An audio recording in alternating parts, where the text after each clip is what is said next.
Hey guys, it's Tamara. I'm back with another video today. This is our bonus video day, which is Wednesday, where we talk about some topics that might be helpful for us in helping us to pull together our Monday and our Friday. So thank you so much for coming back for those who are subscribed.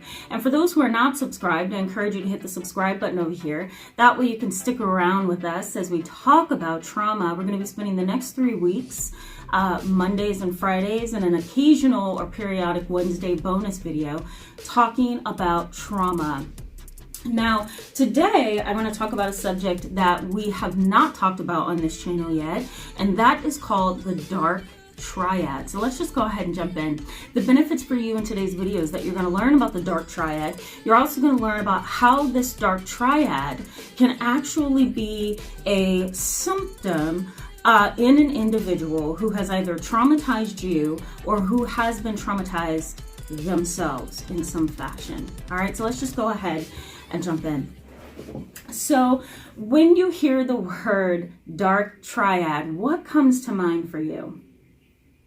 A lot of people are like, what? I'm used to hearing like narcissism and gaslighting and stonewalling and narcissistic parent. And, they're not used to the terminology, the dark triad. So let me define that for you. The dark triad basically is a psychological concept that kind of zones in on and focuses in on specific traits of an individual who is basically a sociopath, but they have symptoms of 3 potential disorders, or they have symptoms of 3 essential personality traits or characteristics. That's probably the best way that I need to put that. All right. So the first characteristic is psychopathy, right? Not a sociopath, but a psychopath. They have some traits of psychopathy, lack of empathy, an inability to put themselves in your shoes and experience what somebody else is going to experience, right? The inability to control impulses, right? The inability to pump the brakes on their emotions, right? Slow down, slow down, slow down,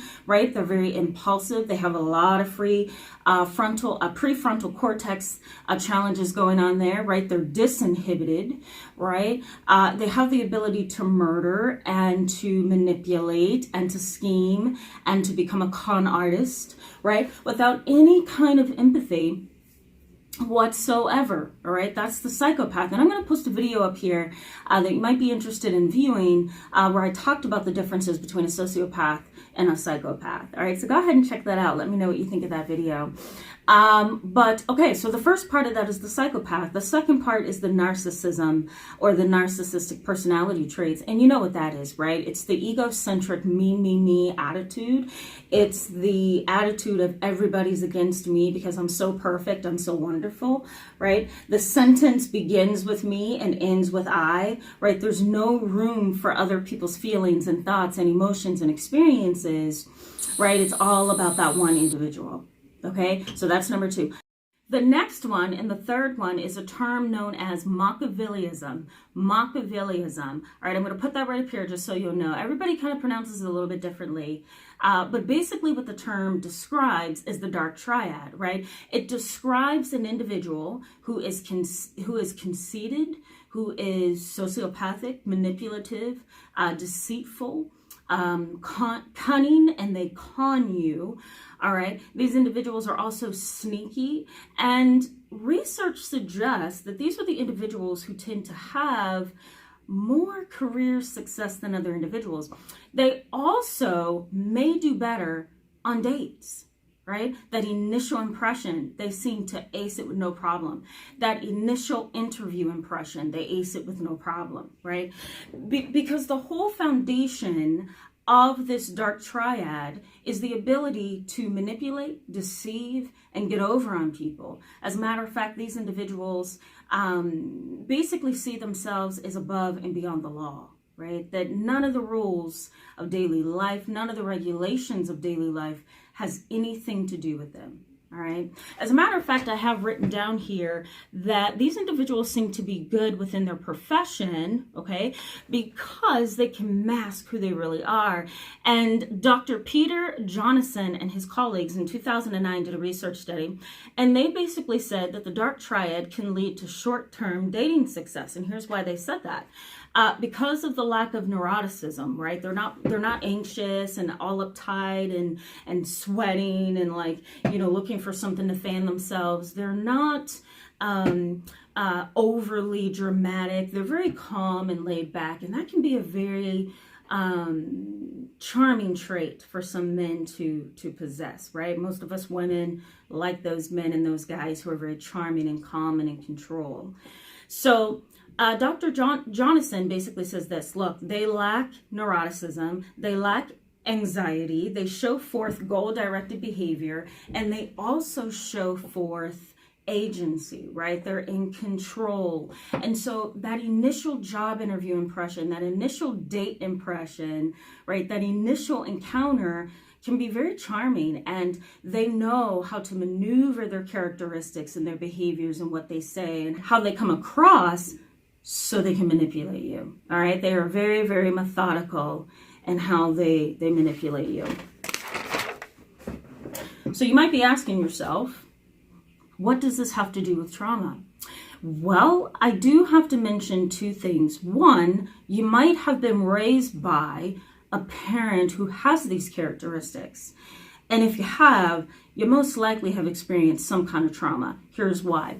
Parents who exhibit characteristics of the dark triad are often emotionally distant, emotionally unavailable, and psychiatrically unstable. These kind of parents can engage in physical abuse with no guilt, sexual abuse without any remorse, and emotional abuse, right? Calling you names, calling you, stupid, idiot, fool, crazy, psychotic, right? Insane, saying things to you in a derogatory tone, any chance they get, trying to reduce your high level of confidence and bring it down to a place of submission and subordination, right? So these kind of parents can be very unstable for an innocent child growing up with a level of empathy, right? A certain level of the ability to put themselves in somebody else's shoes.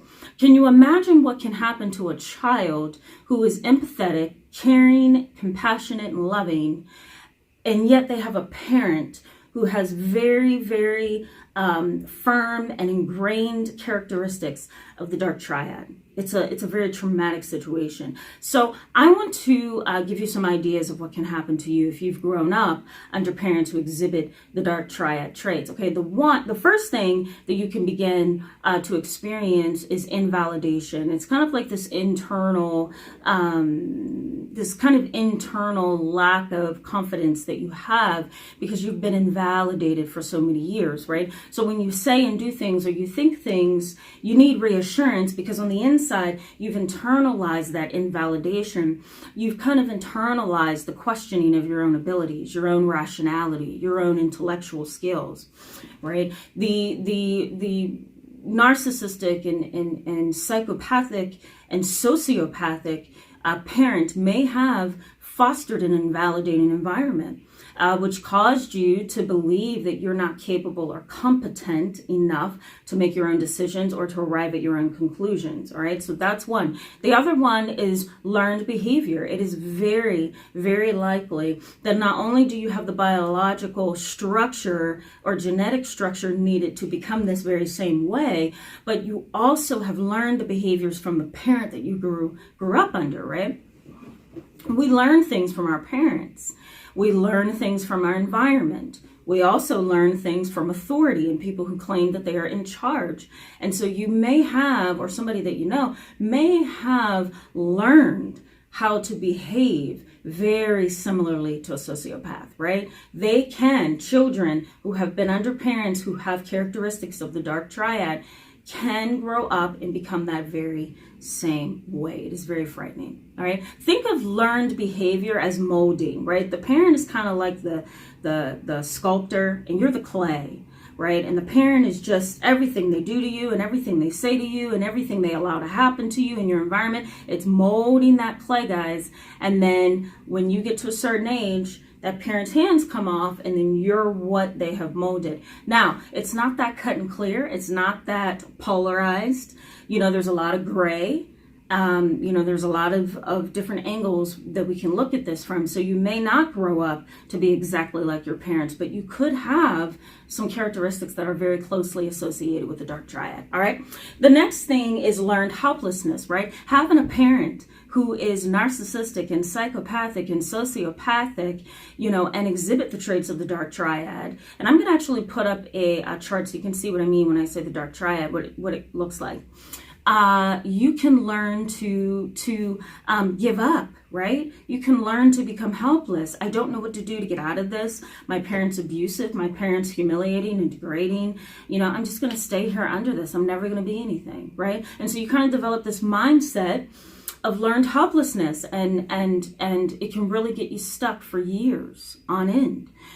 The next is you can develop an internal or external locus of control. And what I mean by that, the internal locus of control basically says, I can't make it because of who I am on the inside. I'm not confident. I'm not beautiful. I'm not smart. I'm not capable of doing anything other than staying here where I'm at and failing.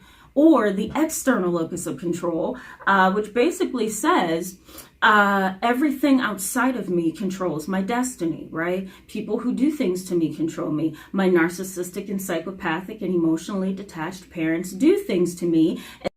Whether it's an internal locus of control or an external locus of control, either way you flip the coin, guys, it can be a negative thing, and it can be fostered and molded by that narcissistic, psychopathic parent who has these dark triad characteristics, right? The next one is you can begin to develop, as I stated a couple minutes ago about the biology and the environment coming together, you can begin to develop oppositional defiant disorder. You become oppositional in an attempt to protect yourself, right? You can also, if ODD, oppositional defiant disorder, isn't treated soon enough, you can slide into conduct disorder where you're setting fires and you're killing animals and you're being mischievous and you're spiteful and deceptive, right? You're developing those dark triad characteristics. Okay.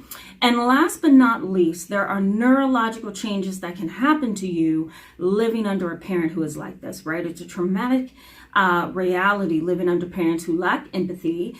They say and do things that are very cold and callous, right? You can never understand where they are emotionally or psychologically from one moment to the next. It can be a very traumatizing, dysfunctional, and destabilizing atmosphere for you. And so that can affect parts of your own brain. It can affect the amygdala. It can affect the limbic system. It can affect the prefrontal cortex, where your decision making and your impulse control and your personality is kind of developed, right? So it can really affect you neurologically and neurobiological as well. So we're going to continue to talk about this stuff, guys. This is not the last of this topic. I'm going to come back in the next couple of days with a similar video, and I'm going to put some more things out there for you to learn from. If you enjoyed this video, please give it a thumbs up. And if you're not subscribed, go ahead and hit that subscribe button. If you have questions, let me know in the comment section below. I'm always there to answer them. I will see you guys very soon. Bye-bye.